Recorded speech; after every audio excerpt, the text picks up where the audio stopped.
Ser Podcast. Las 8 de Hoy por Hoy en Ser Podcast. Ha muerto Pepe Mújica. ¿Qué es lo que le llama la atención del mundo? Que vivo con poca cosa, una casa simple, ando con un autito bien. Esas son las novedades que tiene el mundo para ver. Pero este mundo está loco. Pepe Mújica, expresidente de Uruguay de 89 años, se había convertido en un referente de la izquierda en el mundo por su mensaje sencillo, tranquilo y sensato. Dicen que yo soy el presidente pobre. No, yo no soy presidente pobre. Pobres son los que quieren más, los que no le alcanza nada. Esos son pobres, porque se meten en una carrera infinita. Entonces no le va a dar el tiempo en la vida ni nada. Líderes de todo el mundo le han despedido en las últimas horas, con mensajes desde que anoche se conoció la noticia, sobre todo en América Latina. Sastre, buenos días. Buenos días, Barceló. O logras ser feliz con poco y liviano de equipaje, porque la felicidad está dentro tuyo, o no logras nada. En octubre de 2020 se despidió del Senado de su país y estas fueron sus últimas palabras de su última intervención. Hay que darle gracias a la vida. Triunfar en la vida no es ganar. Triunfar en la vida es levantarse y volver a empezar cada vez que uno cae. Gracias.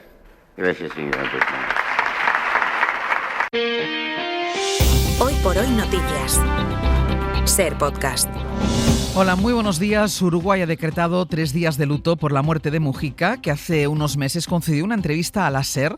Habló con nuestra corresponsal en Argentina, que ya va de camino a Montevideo. Berta Raventós, buenos días. Buenos días. Pepe Mújica deja una huella profunda por su manera de pensar, de vivir y de hacer política, con compromiso activo, espíritu crítico y al mismo tiempo con ternura y sencillez. A pesar de sus contrariedades y sus caídas, la vida es hermosa y vale la pena vivirla al mango.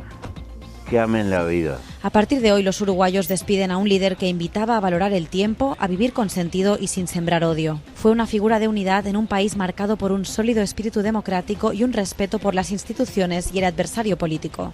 En una América Latina cada vez más polarizada y en un mundo cada vez más escéptico de la política, la voz de Pepe Mújica fue guía para la izquierda y respetada incluso por la derecha. Un intelectual sencillo y genuino que vivió de acuerdo a sus ideas. Hoy por Hoy Noticias. Ser Podcast. La idea que Mújica tenía de la política y de la manera de hacer política contrasta con nuestro día a día y va a contrastar hoy especialmente con la sesión que veremos esta mañana en el Congreso. En menos de una hora lo podremos comprobar en el Pleno, tomando hoy por 2 asuntos: el apagón por el que comparecerá la vicepresidenta Agessen y antes la sesión de control al Gobierno en la que se hablará de los WhatsApps entre Sánchez y Ábalos. En su entrega de esta mañana, El Mundo dice que Pedro Sánchez intervino en el rescate de Air Europa, es el titular que escoge este periódico, 5 días después de que Víctor de Aldama le hubiera dicho a Koldo García que el CEO de Air Europa, o sea Javier Hidalgo, había llamado a Begoña Gómez para conseguir el rescate.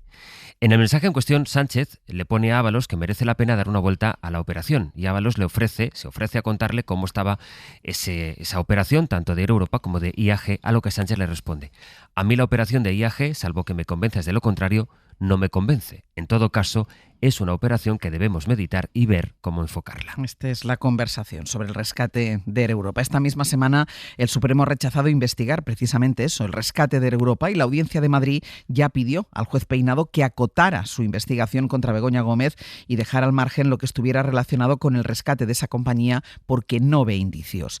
Peinado, sin embargo, sigue con esa investigación y esta mañana Feijóo se ha encontrado con una portada a la que podrá referirse en la sesión de control de esta mañana. Ayer aludió el presidente del Partido Popular a una de las palabras con las que, según estas conversaciones filtradas, Sánchez se llegó a referir a su entonces vicepresidente Pablo Iglesias. Decir que este gobierno es el más feminista de la historia y que a la vez nombra de vicepresidente primero a lo que el presidente del gobierno considera un maltratador es algo inaudito.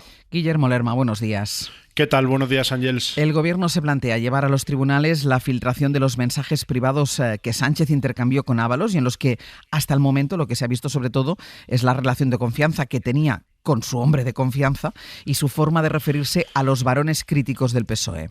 Sí, lo que considera grave el gobierno no es el contenido de los mensajes, sino que unas conversaciones privadas del presidente sin relevancia penal y que no forman parte de ninguna causa caben en los medios de comunicación. Decía el ministro Bolaños que esto es una vulneración de la intimidad de Pedro Sánchez y por eso el Ejecutivo espera que la justicia aclare si se ha cometido algún delito en la filtración. En la Moncloa esperan que las actuaciones se inicien de oficio, si no, serán ellos los que lo demanden. No hay límites para los ataques a Pedro Sánchez.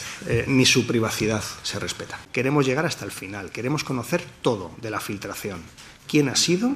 ¿Por qué ha sido? ¿Y qué otros mensajes privados que nada tienen que ver con la causa judicial están en poder de personas capaces de cometer delitos para que sean públicos esos mensajes privados del presidente del gobierno? Queremos llegar. El gobierno no concreta aún qué acciones piensa emprender. Se están estudiando todas las posibilidades. En el PSOE en realidad no tienen muchas esperanzas de que esto sirva para aclarar nada. Insisten en que el contenido de los mensajes es intrascendente, algo que comparte la ministra Margarita Robles. ¿Por qué me voy a sentir dolida? Y yo lo tomo por lo que es una conversación privada entre dos personas, sin mayor relevancia, sin mayor trascendencia. Ministra a la que el presidente se refería como pájara en una de esas conversaciones con el exministro Ábalos. Guille, seguimos luego.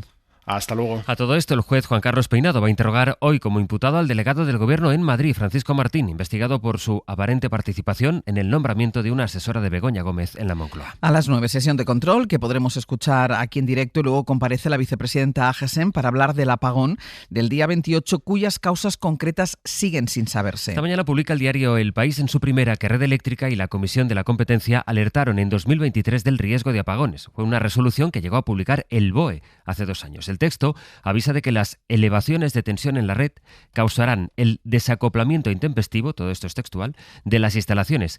Se puso en marcha entonces un proyecto piloto para recabar más datos, proyecto que todavía sigue trabajando. La presidenta de la Comisión de la Competencia compareció ayer en el Congreso y niega un fallo de las energías renovables. En síntesis, aunque el día 28 fue un día de alta producción renovable, no se observan con los datos disponibles de mercado ninguna anomalía o particularidad que pueda por sí sola explicar el incidente.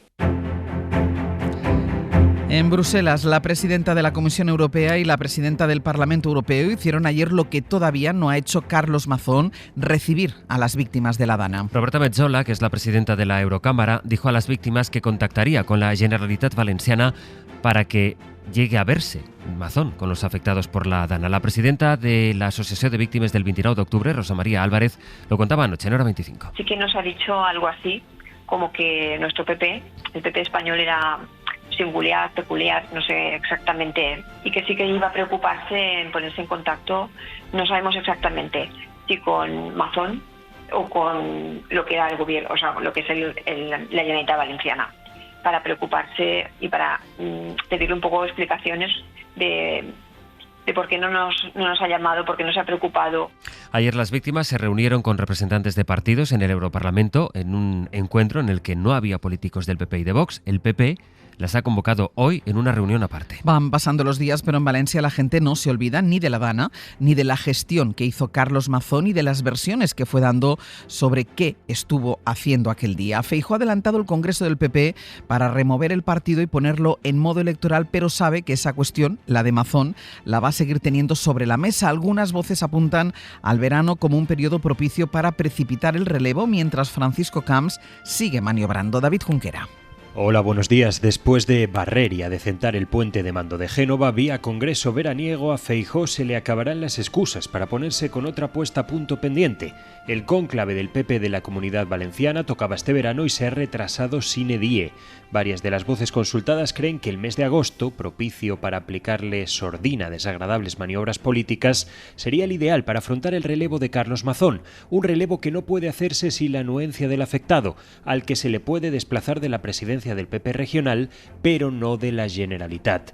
En agosto, varias de las obras de reconstrucción que dependen del gobierno autonómico deberían estar culminadas. Mazón podría venderlo como un éxito y además tendría garantizados 2 años en el Consejo Consultivo que alberga a los expresidentes. Creen en Génova que por ahí podrían empezar a convencerle para una salida que supondría para el PP llegar a septiembre con todo en orden.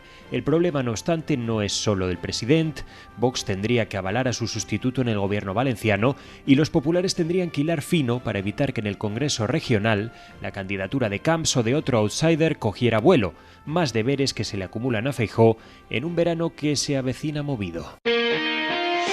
Hoy por hoy noticias. Ser Podcast. En la crónica del mundo, dos grandes escenarios, la gira de Donald Trump por Arabia Saudí y la posibilidad de que Zelensky y Putin lleguen a entrevistarse mañana en Turquía. De eso último, pocos indicios. La verdad, hay de que se vaya a producir esa reunión, a pesar de que Putin saliera a decir que estaba abierto a la negociación. Zelensky le retó a presentarse mañana mismo a una conversación a la que amagó incluso con participar Donald Trump. Algunos medios rusos apuntan a que sería en todo caso el ministro de Exteriores ruso el que participase en esa cita. En Ucrania sigue el enviado especial de la SER, Nicolás Castellano. Buenos días. Buenos días, Ángels. Y tú estás pudiendo comprobar cómo, más allá de los anuncios sobre una posible tregua que no llega, la guerra sigue sobre el terreno. Sí, con poca duda ya de si Putin se presentará o no en Estambul, donde Rusia sigue aquí en los ataques que ha vuelto a lanzar, un enjambre de drones kamikaze incluso en un embalse en Kiev, sin alto el fuego, pero 3 años y un mes después, Ucrania y Rusia se verán las caras. Con Erdogan y Marco Rubio de intermediarios, veremos quiénes completan esa foto. Lo único seguro es que Zelensky viaja hoy mismo a Turquía. Para él solo tiene sentido reunirse con el único que manda y que puede parar la guerra, con el propio Putin, al que sigue retando. A Putin lo detesta uno de los comandantes más famosos del ejército ucraniano, el español. Papel que firmaba rusos no vale para nada, para lavabo no vale para nada. Taras lleva 3 años en el frente de Zaporilla, donde llegó desde Barcelona, donde vivía desde 2005. 2 personas porque me duele el corazón por Ucrania, me duele el corazón por España. Su mujer y sus 2 hijas siguen en Cataluña. Esta es su 4ª guerra. Nació en Rusia porque su padre fue capitán de un submarino nuclear ruso y su abuelo luchó en España en la guerra civil con las brigadas internacionales. Solo deja de sonreír cuando dice que ha perdido la cuenta de los soldados que ha perdido en esta guerra. Seguimos en el abierto, Nico, hasta ahora. Hasta luego. Del otro gran asunto, la gira de Trump, queda el anuncio que hizo ayer a su llegada a Arabia Saudí. Firmaron un acuerdo comercial de $600.000 millones por el que Washington vende armamento, equipamiento militar a Riad y a cambio compra minerales. Eso mientras Trump levanta las sanciones a Siria. Es el primer día de su gira. Trump apenas mencionó la guerra de Israel contra Gaza, de la que no ha querido que ocupe el centro de su agenda, mientras la situación para los civiles en la franja se vuelve cada vez más insoportable. Pablo Morán. Buenos días. Trump ignora Gaza en su gira a pesar de la situación extrema a la que Israel ha llevado a la población palestina en los últimos 2 meses por los bombardeos como los de este martes, pero también por el bloqueo total a la entrada de suministros. All the market shelves are empty. Desde Gaza, el portavoz de UNICEF para Palestina, Jonathan Criggs, describe para la SER la imagen del desabastecimiento, las estanterías vacías en los mercados de la franja, 5 or 6 tomatoes, o casi vacías, con apenas 5 o 6 tomates, a bag of 5 kilos of potatoes, it's 70 euros. Y luego los precios, 70 euros por 5 kilos de patatas, por ejemplo, algo que las familias no se pueden permitir. La malnutrición ya afecta a 1 de cada 5 niños en la franja. But you couldn't hear her crying because she was so weak. And she had only that skin on the bones. Niños como Siva, una pequeña de 5 meses, con la piel en los huesos e incapaz de llorar por la debilidad, como describe Jonathan. La Organización Mundial de la Salud advirtió este martes de que la huella de esta hambruna ya va a marcar de por vida a una generación entera de palestinos. Hoy por hoy noticias. Ser Podcast. Se lo adelantábamos ayer en la SER. Una jueza ha pedido al Supremo que abra una nueva causa penal contra Alvise Pérez. Sería ya la 4ª en esta ocasión por revelar datos personales y familiares de quien fue secretario de Seguridad con el PP. La jueza ve además ánimo de lucro. Miguel Ángel Campos. En su auto por el que pide al Supremo que impute a Alvise por revelación de secretos, la magistrada Carmen Rodríguez Medel atiende la denuncia del exsecretario de Estado de Seguridad con el PP, Francisco Martínez, que denunció que Alvise Pérez publicó en su canal de Telegram una conversación de WhatsApp que nada tenía que ver con la investigada Operación Kitchen, sino que revelaba datos que afectaban a la intimidad del político del PP y de sus hijos. Alvise no solo publicó esta conversación, que había sido expurgada del caso Kitchen por la Audiencia Nacional, dada su nula relevancia, sino que adjuntó a la publicación un número de cuenta para recibir donaciones, por lo que la jueza incluye a Alvise el agravante de ánimo de lucro, lo que eleva la posible petición de pena de cárcel a un máximo de 7 años. Si el Supremo admite esta exposición razonada y decide investigar a Alvise Pérez, como propone la jueza, será la cuarta causa penal contra el eurodiputado ultra en el alto tribunal, tras la de financiación ilegal, la publicación de la falsa PCR de Salvador Illa y el acoso a la fiscal Susana Gisbert. En El Abierto escucharemos esta mañana el discurso que hizo ayer en Cannes Robert De Niro, muy crítico con Donald Trump. En ese mismo festival de cine, Juliette Binoche se refirió también a la primera condena contra Gerard Depardieu por agresión sexual. Enviada especial a Cannes, Pepa Blanes. Cannes marca posiciones y deja claro que además de ser un festival de cine, es un muro en defensa de la democracia. De hecho, fue creado para ello, para quitarle el poder al Festival de Venecia en manos de Mussolini. Ahora, con Trump en el poder, con la guerra de Ucrania y con Gaza, el certamen saca las uñas. Robert De Niro dedicó su discurso de agradecimiento por la Palma de Honor a hacer un llamamiento para defender la democracia en Estados Unidos y en todo el mundo, porque asegura está en peligro y es cosa de todos. Llamó filisteo a Trump y defendió el arte como la única manera de seguir adelante. Mientras Juliette Binoche, presidenta del jurado, recordaba a la fotoperiodista palestina asesinada por los bombardeos israelíes. La actriz también tuvo palabras para Depardieu, condenado por agresión sexual, y defendió el Me Too como el movimiento que lo ha hecho posible.